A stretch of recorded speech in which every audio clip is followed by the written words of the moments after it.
খাস চিনেমা হলত উপস্থিত জুবিন গাৰ্গৰ আত্মা আৰু এয়া হৈছে কণ্ঠশিল্পী জুবিন গাৰ্গৰ আত্মাৰ ভৰিৰ চিন। আপোনালোকে স্ক্ৰীনত দেখা পাই আছে, এয়া হৈছে তেওঁৰ আত্মাৰ ভৰিৰ চিন। যিহেতু এইকেইদিন যোৱা কালিৰ পৰা জুবিন গাৰ্গৰ এখন বহু প্ৰত্যাশিত ছবি, বহু সপোনৰ এখন ছবি ৰৈ ৰৈ বিনালে। সেই ছবিখন ইতিমধ্যে ছবিগৃহত মুক্তি দিয়া হৈছে। ৰাইজে হেতা ওপৰা কৰি সেই ছবিখন চাবলৈ আহিছে। শিলদল ভাঙি ৰৈ ৰৈ বিনালে সেই ছবিখন চাবলৈ আহিছে। প্ৰত্যেক চিনেমা হলতেই, প্ৰত্যেক অসমৰ প্ৰত্যেক ছবিগৃহত এখনকৈ আসন খুব সুন্দৰকৈ সজাই পৰাই ৰখা হৈছে। সকলোৱে বিশ্বাস কৰিছে যে কণ্ঠশিল্পী জুবিন গাৰ্গ আহিব, সেই আসনখনতেই বহি কণ্ঠশিল্পী জুবিন গাৰ্গে নিজৰ যি ছবি ৰৈ ৰৈ বিনালে সেই ছবিখন উপভোগ কৰিব। আৰু সেই উদ্দেশ্যৰে এখন আসন জুবিন গাৰ্গৰ বাবে সুকীয়াকৈ ৰখা হৈছে, ৰখাৰ ব্যৱস্থা কৰিছে অসমৰ প্ৰতিটো ছবিগৃহতেই। আৰু মই আপোনালোকক দেখুৱাইছো, এয়া হৈছে যোৰহাটৰ ছবিগৃহত নিশা জুবিন গাৰ্গৰ আত্মাৰ আবিৰ্ভাৱ। এক অবিশ্বাস্য যেন লাগিলেও, বিশ্বাস আপোনালোকে নকৰিলেও এয়া এক প্ৰকৃত সত্য কথা। সকলোৱে বিশ্বাস কৰিছে যে জুবিন গাৰ্গৰ যি আত্মা, জুবিন গাৰ্গৰ আত্মা ছবিগৃহসমূহলৈ আহিব।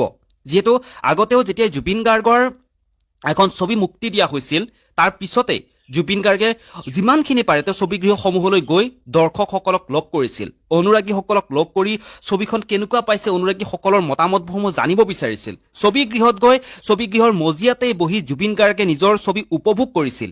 গতিকে জুবিন গাৰ্গ এতিয়া কায়িকভাৱে আমাৰ মাজত নাথাকিলেও তেওঁ ক'ৰবাৰ পৰা নহয় ক'ৰবাৰ পৰা কিবা নহয় কিবা এটা ৰূপেৰে আমাক সকলোকে চাই আছে, অসমবাসীক চাই আছে। যিহেতু অসমবাসীক তেওঁ হিয়া উজাৰি ভাল পাইছিল।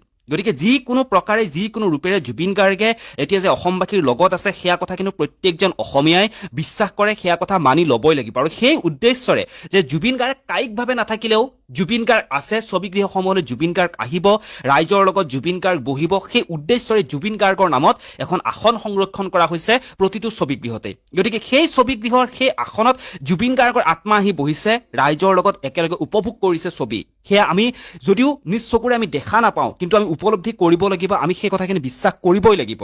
গতিকে সেইবাবেই এনেদৰে এখন আসন প্ৰত্যেকটো ছবিগৃহতেই সংৰক্ষণ কৰি থোৱা হৈছে। আৰু এয়া সম্পূৰ্ণ কাল্পনিক কথা।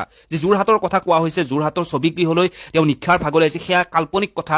কাল্পনিক যিহেতু ছবিগৃহসমূহত তেওঁ আসন ৰখাই হৈছে, গতিকে কল্পনা কৰি অনুমান কৰা হৈছে যে তেওঁ আহিব, এইদৰে আহি তেওঁ ছবিগৃহৰ আসনত বহি ৰাইজৰ লগত তেওঁ ছবি উপভোগ কৰিব।